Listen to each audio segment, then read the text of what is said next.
C'est le temps d'accueillir maintenant Maximilien Gaudette. Bonjour. Maîtrise en sciences des données à HEC Montréal pour un petit coup.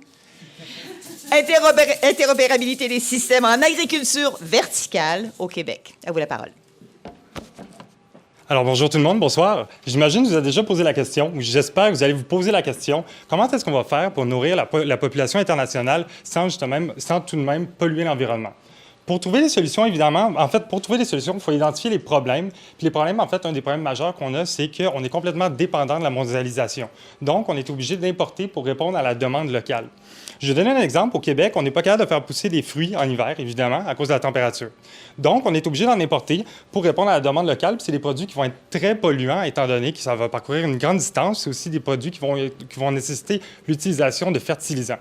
Le projet que je vous présente aujourd'hui, c'est un projet qui est en partenariat avec Ferme d'hiver, qui fait de la production verticale. Ça veut dire à la place d'être à l'horizontale, c'est évidemment à la verticale, qui nous permet de sauver la superficie pour la production. Puis aussi, c'est un système qui va vraiment faire des économies d'énergie, étant donné qu'on fait de la récupération, on utilise des énergies propres, puis justement, on va récupérer la chaleur.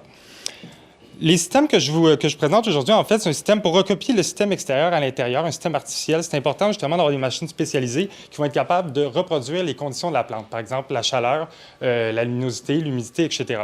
Pour comprendre cet environnement-là, on a besoin de capteurs. Puis ces capteurs-là, en fait, c'est des capteurs comme des capteurs de température extérieure, mais des capteurs qu'on va avoir à l'intérieur. On en a besoin de beaucoup, vraiment beaucoup, parce que c'est un environnement très complexe. Puis on veut contrôler du vivant, donc on a besoin d'avoir énormément de capteurs pour comprendre qu'est-ce qui se passe dans l'environnement.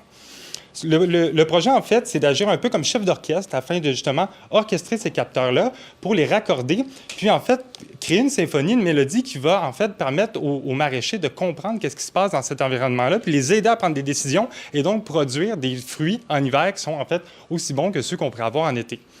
Évidemment, on veut que ce processus-là soit automatisé, donc on veut créer un outil qui va venir aider les maraîchers à prendre des décisions. Donc, c'est un outil qu'on leur donne, on veut que ça soit automatisé.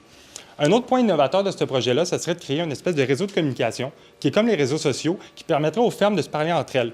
Donc, en fait, ces fermes-là, en fait, ils ont chacun un vécu. C'est des systèmes complexes, c'est des systèmes uniques, un peu comme moi et vous. Puis, en fait, en communiquant entre elles, elles pourraient apprendre des unes des autres. Puis, en fait, on pourrait prendre des décisions encore meilleures avec ce système d'automatisation qui serait créé. Pour savoir à qui communiquer puis où aller chercher notre information, on a besoin d'avoir des bases de connaissances. Puis les bases de connaissances, c'est comme des bottins téléphoniques. Des bottins téléphoniques qui sont appris par cœur et qui sont renouvelés constamment, qui permettent, en fait, aux fermes d'aller chercher leur information au bon moment, quand elles en ont besoin. Ensuite, c'est sûr qu'évidemment, on ne veut pas centraliser toute cette information-là parce qu'on a beaucoup d'informations, donc on va essayer de le laisser à chaque ferme pour justement avoir la donnée le plus proche de l'endroit de décision. Le projet que je vous présente aujourd'hui, c'est donc un projet d'intelligence artificielle qui permettrait de développer l'autonomie alimentaire internationale, mais de façon locale. C'est un projet d'agriculture verticale en intelligence artificielle et c'est mon projet qui se passe avec Ferme d'hiver. Je vous remercie tout le monde. Passez une excellente soirée.